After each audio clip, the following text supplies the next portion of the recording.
Welcome to another of my videos where I work through and explain A-level Physics multi-choice questions. If you want to try this question yourself, pause the video now.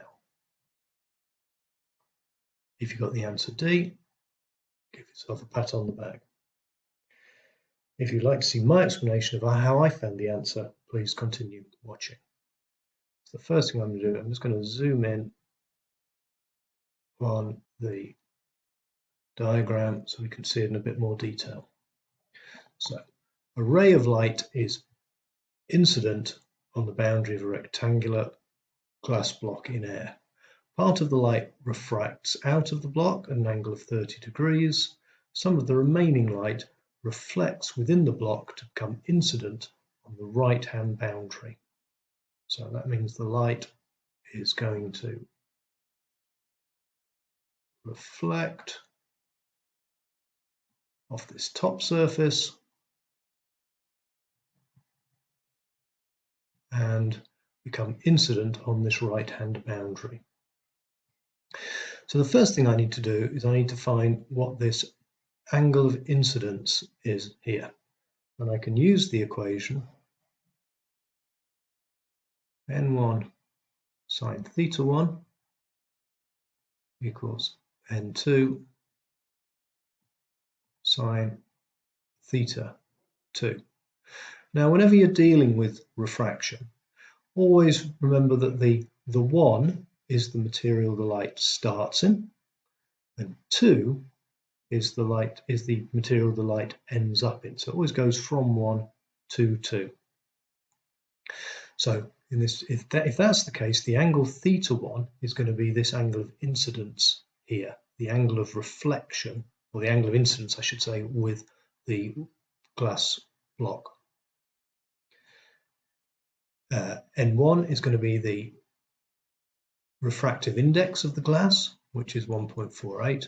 N2 is going to be the refractive index of air, which is 1. So I can rearrange this equation to give me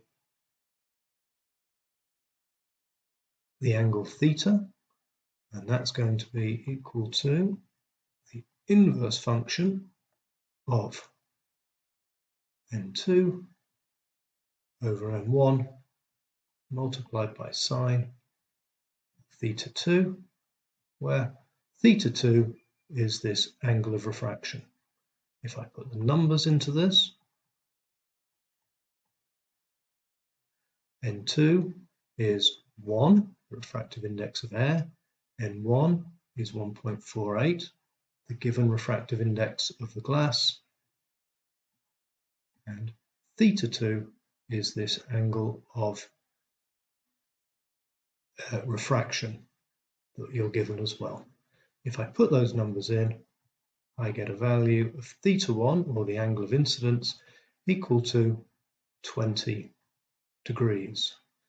Now we know that the angle of reflection is always equal to the angle of incidence. So if that's 20 degrees here, that's 20 degrees there. Let's make that normal line a little clearer. Again, 20 degrees, again, 20 degrees. And what we're after is, what is the angle of incidence of the ray with the right-hand boundary? Well, the angle of incidence is the angle between the incident ray and the normal line. So we're looking for that angle there. And that is going to be equal to 90 degrees minus 20. 70 degrees.